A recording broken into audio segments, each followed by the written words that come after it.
Good evening, this side Pooja Gupta and you are watching my channel. तो this is the science session for the TGT TAT जितने भी candidates हैं उनके लिए, आज students के लिए भी है। तो जो फॉरेस्ट गार्ड के बच्चे हैं वो भी देख सकते हैं ये सेशन। साइंस एक ऐसा सब्जेक्ट है जो कभी भी कहीं भी काम आ जाता है, ठीक है। तो चलिए शुरू करते हैं। फर्स्ट क्वेश्चन है, which of the following is known as emergency hormone. Emergency hormone क्या है? इमरजेंसी हार्मोन किसे बोला जाता है या किसको हम इमरजेंसी हार्मोन के लिए डिक्लेयर करते हैं? एड्रेनालिन, थायरॉक्सिन, वेसोप्रेसिन या इंसुलिन? तो देखिए, आपका इंसुलिन से शुरू करते हैं। तो इंसुलिन कौन सिक्रीट करता है? पेनक्रियाज। ब्लड शुगर लेवल को ये मेंटेन करता है। मैं ऐसे ही लिख रही हूँ, ब्लड शुगर लेवल को मेंटेन किया जाता है। अगर इसकी कमी हो जाए तो patient become diabetic. Vasopressin, this vasopressin is the hormone which is present to block the hormonal activities in males. तो ये नहीं है। Thyroxine, this is the thyroid gland secrete करता है और इसका मेन काम है मेटाबॉलिज्म हेल्प करने का। लेकिन अगर इसकी कमी हो तो गॉइटर, ठीक है। इसका मतलब है एड्रेनलिन ग्लैंड, जो कि एड्रेनल ग्लैंड है, एड्रेनल ग्लैंड वो सिक्रीट करता है आपका एड्रेनलिन। और ये एड्रेनल क्या करता है? ये एड्रेनलिन जो है ये आपकी एक्टिविटीज़ यानी आपकी हार्ट बीट, आपके स्ट्रेस को रोकता है। इमरजेंसी, कई बार ऐसी सिचुएशंस हो जाती हैं जब हमारे, जैसे मान लो आपके सामने शेर आ गया, आप क्या करोगे? आपको इस टाइम क्या आएगा? आप भाग जाओगे, डर जाओगे। तो that stress, in anxiety, then आपका एक्साइटमेंट, इन सब को कंट्रोल कौन करता है? आपका adrenaline. Which of the following is a waterborne disease. Waterborne disease कौन सी है?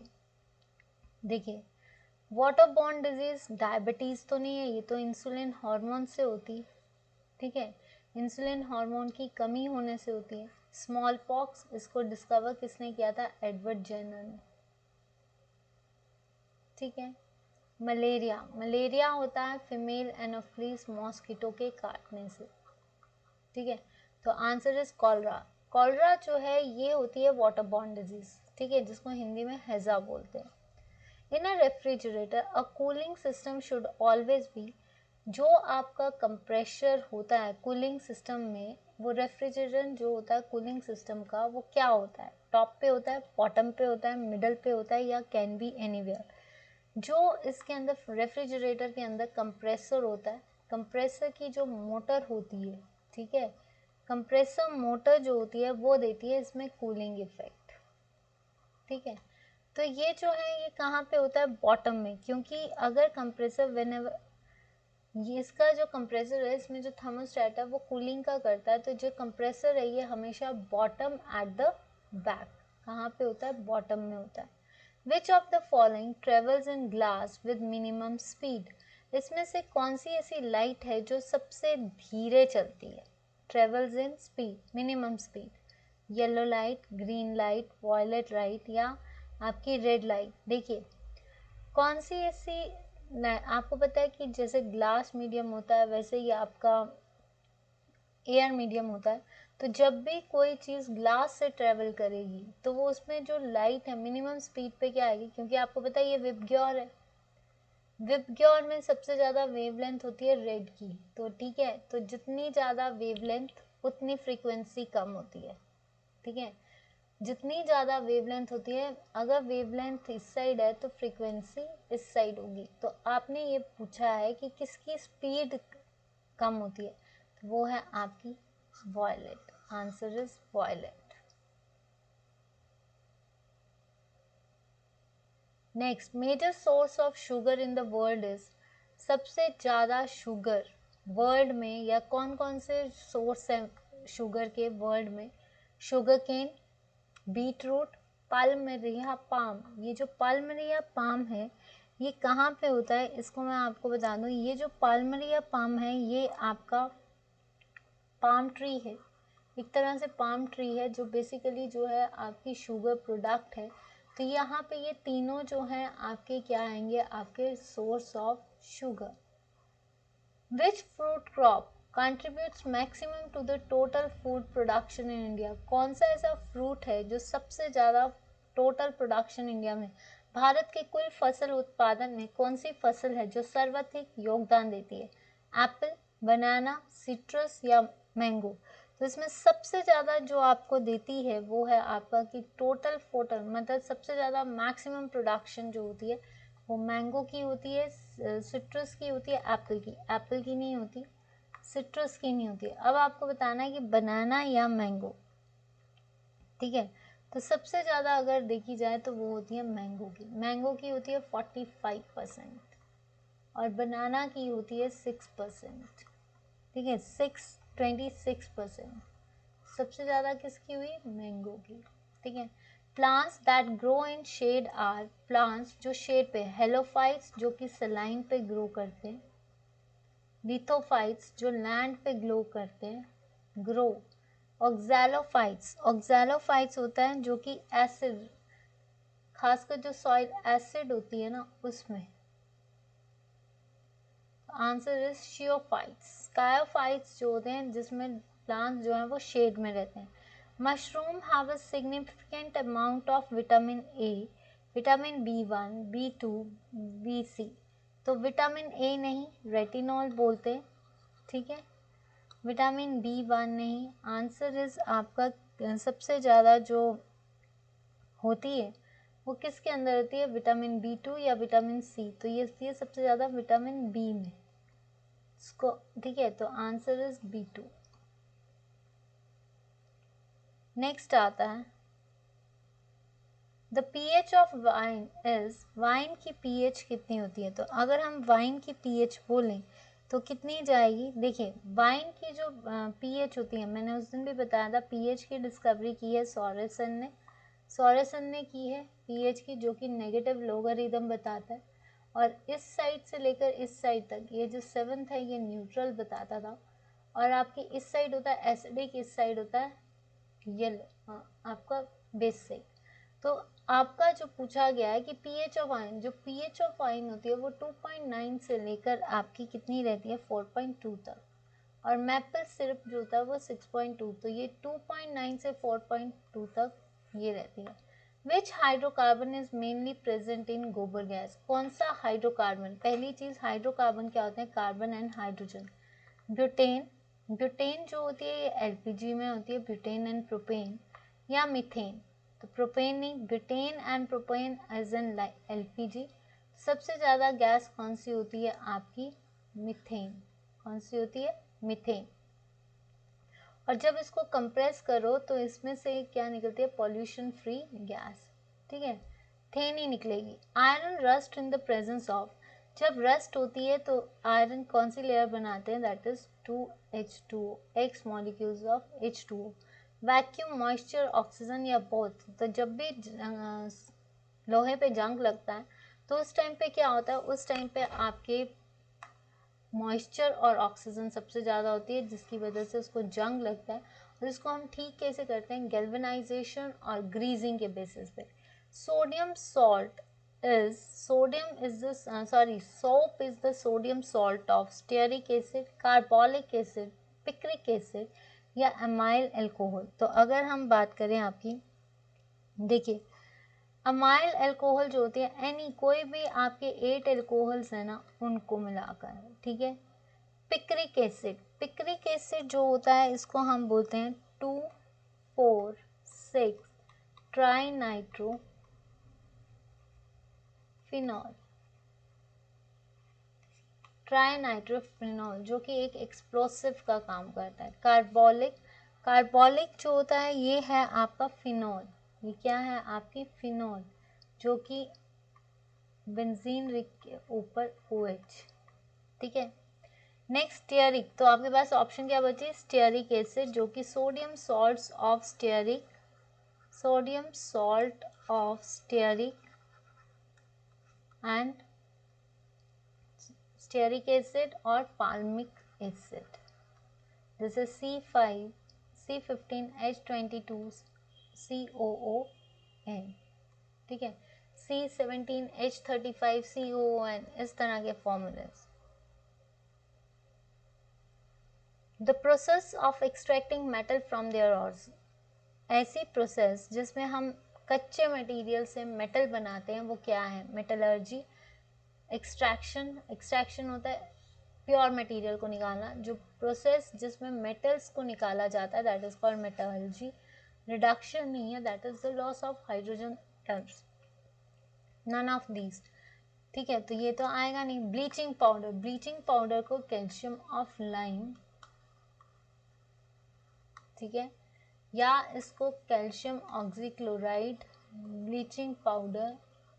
ओके, तो ये क्या है? कैल्शियम क्लोराइड नहीं। Calcium hydroxide is called as the slaked lime. Calcium carbonate, जिसको आप मार्बल, लाइमस्टोन कुछ भी बोलिए, oxychloride CaOCl2, this is the oxychloride formula. Bleaching जो कि डिसइंफेक्टेंट का काम करती है, और ब्लीचिंग पाउडर जो है that is to use bleach in the dye, as well as females also use this. All acids contain, जितने भी एसिड्स हैं जो कि खट्टे होते हैं उनके अंदर ऑक्सीजन होनी चाहिए, नाइट्रोजन, क्लोरीन या हाइड्रोजन। तो जितने भी एसिड्स हैं उनके अंदर क्या होनी चाहिए? हाइड्रोजन। क्या होनी चाहिए? Hydrogen. Bronze is an, bronze जो है that is copper and tin. तो ये क्या है? Mixture element compound. तो अगर देखा जाए वैसे तो ब्रॉन्ज इज एन एलॉय, पर यहाँ पे ना वो एलिमेंट है ना केमिकल कंपाउंड है, नन ऑफ दीज। तो आंसर इज मिक्सचर। आंसर क्या आएगा आपका? मिक्सचर। ऑक्सीजन, ऑक्सीजन क्या है? जो हमारा ऑक्सीजन एलिमेंट है वो रेडियो एक्टिव है, नॉर्मल एलिमेंट है, या ट्रांजिशन एलिमेंट है जो हमेशा चेंज होता रहता है। तो ट्रांजिशन तो कैंसिल कर दीजिए। आपका रेडियो एक्टिव एलिमेंट नहीं, आंसर इज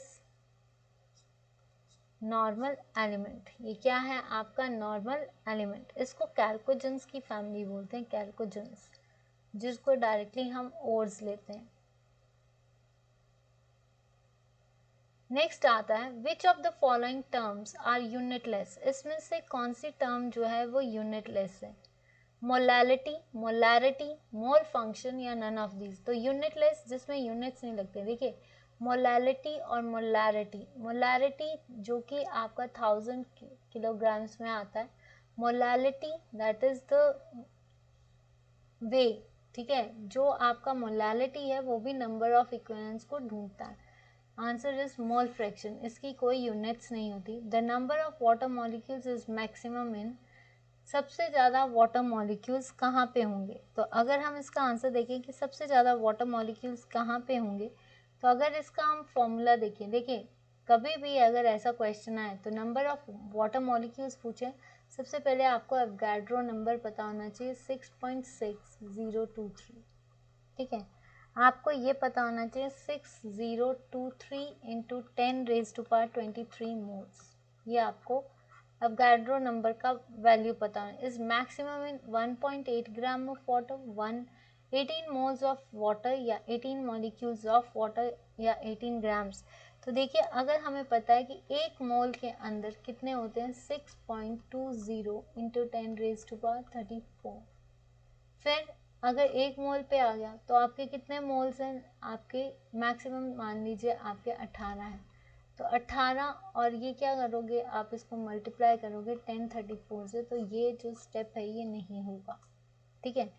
उसके बाद अगर हम 18 मॉलिक्यूल्स को 18 वाटर मॉलिक्यूल्स के साथ कंपेयर करते हैं, ठीक है, और जो नंबर ऑफ मोल्स हैं वो क्या है 1.8 ग्राम, ठीक है। तो क्या होगा, इसको डिवाइड कर लीजिए 1.8 18, ठीक है, तो ये क्या आएगा आपका? ये आएगा 0.1, ठीक है। इसका मतलब ये तो है नहीं। सबसे पहली चीज़ तो यही है कि आपका जो एवोगाड्रो नंबर है, यहाँ पे जब नंबर ऑफ मॉलिक्यूल्स की बात हुई है वाटर मॉलिक्यूल्स, तो हमें हमेशा एवोगाड्रो नंबर से जो भी वैल्यू है उसमें मल्टीप्लाई करो, जो आउटकम आएगी दैट विल टेल्स द आपको वो है फीडबैक देगी। 1.8 ग्राम्स ऑफ वाटर, तो ये नहीं आएगा। 18 ग्राम्स ऑफ वाटर नहीं। अगर नंबर ऑफ वाटर मॉलिक्यूल्स को मैक्सिमम करना है तो वाटर की कैपेसिटी को, वाटर के 18 अणुओं जो हैं ये आपका सही आंसर होगा, ठीक है। Electromagnetic radiations is maximum in, electromagnetic radiations किस में ज़्यादा होती है? रेडियो वेव्स, एक्सरेज, इंफ्रारेड, या ultraviolet. Answer is radio waves. Which has maximum negative electron gain enthalpy, सबसे ज़्यादा इलेक्ट्रॉन गेन थेरेपी किसके पास है, tendency to gain the electron, ये किसके पास है, देखिए तो ये है आपकी क्लोरीन, ब्रोमीन, आयोडीन या fluorine. Answer is iodine. Answer क्या है आपका, सॉरी आयोडीन नहीं आएगा कि किसकी सबसे ज़्यादा है, दैट इज क्लोरीन।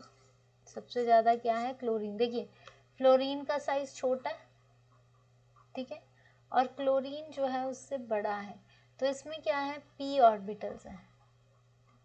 तो पी ऑर्बिटल्स अगर फुली फिल्ड होंगे तो जो है इलेक्ट्रॉन गेन थेरेपी जो है वो बढ़ जाएगी। तो इसका आंसर क्या आएगा, क्योंकि आपको ये पता होना चाहिए कि स्मॉल साइज है, फ्लोरीन का लेस है, जितनी भी रिलीज, जैसे जैसे हम इसको गैसियस स्टेट में एंटर करते जाएंगे एनर्जी जो है वो रिलीज हो जाएगी। तो इसका आंसर आएगा fluorine. The smallest ion among following is sodium, magnesium, aluminium या फिर सिलिकॉन।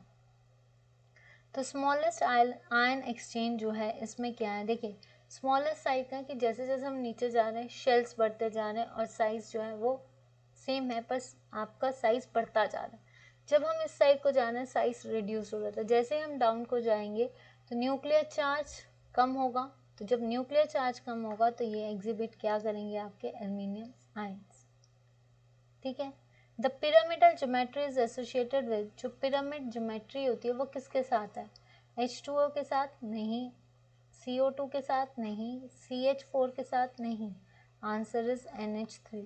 पिरामिडल ज्योमेट्री में N, आपको पता है N के पास जो है 5 तो 3 आपके जो है आपके मेन पेयर्स हैं और 1 जो है इसका लॉन पेयर है जो इसको ट्राइगोनल पिरामिडल का स्ट्रक्चर देता है, ठीक है। तो ये था मेरा साइंस का सेशन। अगर आपको साइंस का सेशन अच्छा लगा तो लाइक करना, शेयर करना। On YouTube it's Pooja Gupta and please like and share करना ना भूलना। That's all for today, good evening. अब नेक्स्ट सेशंस जो हैं वो आप जरूर देखें और शेयर कीजिए।